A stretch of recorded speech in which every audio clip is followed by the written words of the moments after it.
Do you find that the most difficult conversation that you have are the ones that you have with yourself?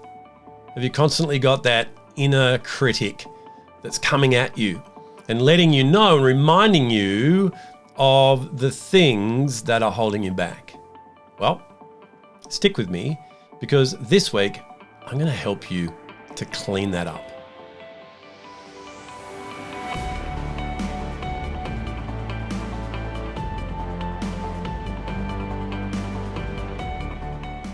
Hi, this is Grant Herbert, VUCA Leadership and Sustainable Performance Coach, and today I want to continue this conversation about rebuilding your identity by helping you to harness your self-talk. Over the last couple of weeks, we've been talking about who it is that you believe you are, your identity, which is separate from what you do. And we looked at the fact that having your identity tied up with what you do is the reason why you're not able to pull back from it. When you identify with what you do, then when things don't work out well, that can erode your identity. When you're operating out of those three universal fears of not belonging, of not being enough and not being loved, it changes your behavior.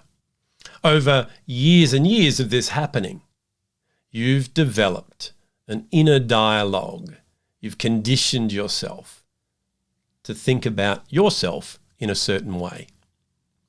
Therefore, when you go to step outside that and do things differently, that inner voice reminds you of the times when it didn't work, of the reasons why you're not able to do it, and it can hold you back. I know personally in my own life that I would not ever speak to anybody as harshly as I speak to myself. And it's something that I continually have to work on. I have to be able to check myself and know when I'm speaking to myself in a way that's disempowering. You know, we talk about people externally from us who speak down to us and who speak negative and put us down and all those things, yet we're happy to do it ourselves. Now, I need to let you understand that just like me, you have a reason for doing this. That self-talk is designed to keep you within your safe zone. It's designed to put you in a position where those universal fears and the other challenges that you have that you've convinced yourself are going to happen in your life, it keeps you safe from those. So you think. Unfortunately, though, continually having that inner critic speaking down to you, holding you back, it's costing you opportunities. Opportunities for you to become your true identity, to be able to use all your gifts and talents, your uniqueness, your creativity. And today, I want to help you to change that. I call this inner dialogue your mini-me.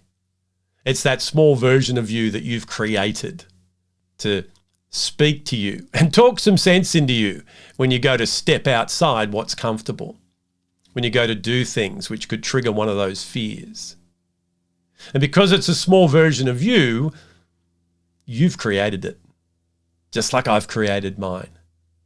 And what I love about that is that you're able to use the exact same process that you used to create that inner voice that you have now, to create that self-talk, that dialogue that goes on. You can use that same strategy, those same techniques to rebuild it and to change it and to harness that self-talk so that your self-talk then becomes empowering and it pushes you forward. And it leads you into the fullness of your potential. So to do this, I like to think of that mini-me as being like a 2-year-old child. A 2-year-old child needs the support of its parent. It needs reassurance and certainty. It needs comfort. It needs safety. It needs to feel like it's being listened to and acknowledged. That's exactly what your inner voice needs. Now that we understand that it is you that's created your inner critic, your internal dialogue, and you've taken responsibility for that, you now know that it's your responsibility to change it.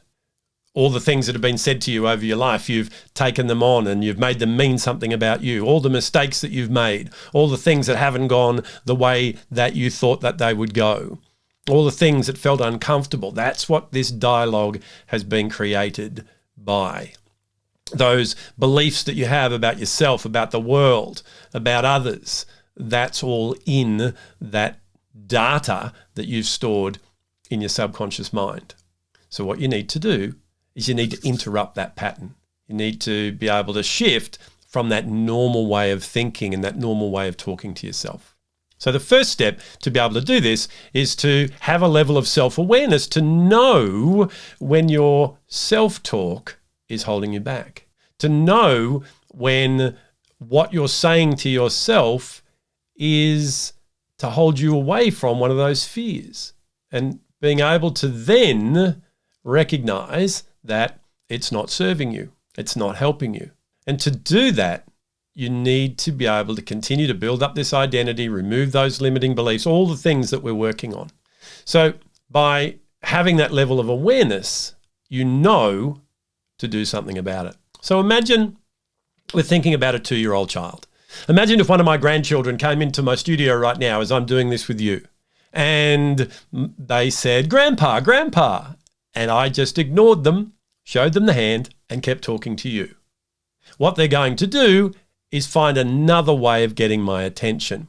And in fact, if I don't give them my attention quickly, they're going to get really upset. Why? Because what I've done from the moment that they could speak is I've let them know that whenever they say my name, I'm going to give them my attention. So by ignoring them, I've upset that pattern, and they think that something's going on. Perhaps they've done something wrong. So what we need to do for that child is acknowledge them and say, "Hey, yeah, come over here, meet these nice people."